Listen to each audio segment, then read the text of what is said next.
Et bonjour les amis, j'espère que vous allez bien. Alors comme promis dans la précédente vidéo, je vais vous montrer aujourd'hui comment monter une résistance au niveau des feux de recul pour tromper l'ordinateur de bord afin qu'il n'affiche plus d'erreur comme quoi l'ampoule serait grillée. Ça malheureusement c'est lié aux LED puisqu'elle consomme moins que les ampoules d'origine et du coup ça met en carafe en fait le système électronique. Malheureusement sur le TT il n'y a pas de moyen de désactivation via le VACCOM au niveau de la surveillance des ampoules et du coup il n'y a pas d'autre solution que de passer par des résistances qu'on va venir brancher en parallèle. Il faut savoir que LED-Perf fournit dans son kit feu de recul LED des résistances et du coup on va voir comment les monter.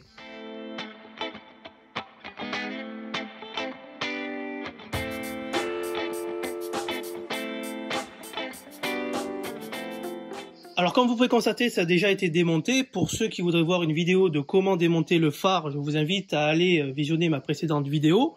Là, il faut savoir que LED-Perf fournit de base avec le kit de la résistance des petits clips au nombre de 4 qui vont venir en fait se clipser sur le faisceau afin de ne pas souder ou de ne pas dénuder préalablement le câble. J'apprendrai rien à personne pour ceux qui ont déjà monté ce système de clips merdique.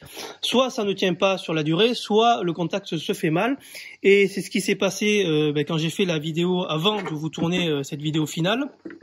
Le contact se faisait mal, j'ai galéré pendant 1 heure afin de trouver pourquoi la résistance ne s'alimentait pas et en réalité c'était juste ces petits clips rouges merdiques qui ne faisaient pas bien le contact et du coup ne permettaient pas le bon fonctionnement de la résistance. Au niveau des câbles, c'est valable sur tous les TT MK2 8J.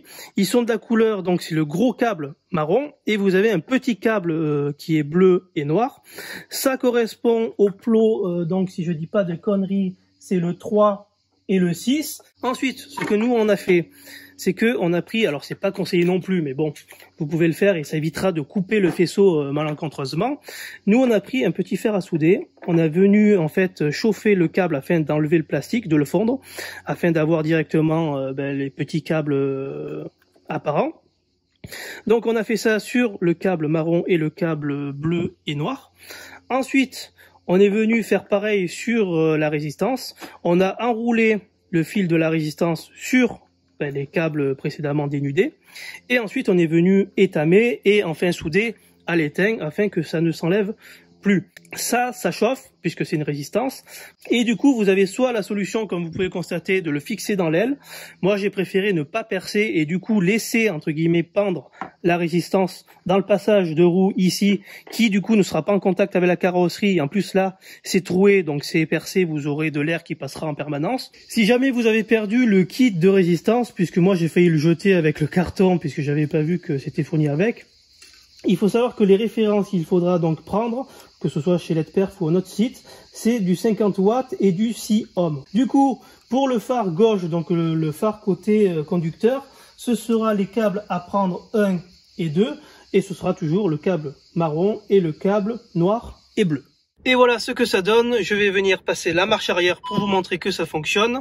On va attendre quelques petites secondes. Voilà, donc il n'y a plus d'erreur ODB, donc la manip a bien fonctionné. Je tiens à préciser encore une fois que je ne suis pas tenu responsable d'éventuels dommages que vous pouvez causer à votre véhicule, puisque là on va venir quand même toucher le faisceau électrique du TT. Donc voilà, je tiens encore à préciser que je ne suis pas responsable si vous faites une mauvaise soudure ou que vous venez à couper ou fondre un câble. Si cette vidéo vous a plu, n'hésitez pas comme toujours à la liker, à vous abonner à la chaîne si ce n'est pas encore fait. Sur ce, je vous laisse, prenez soin de vous et à bientôt.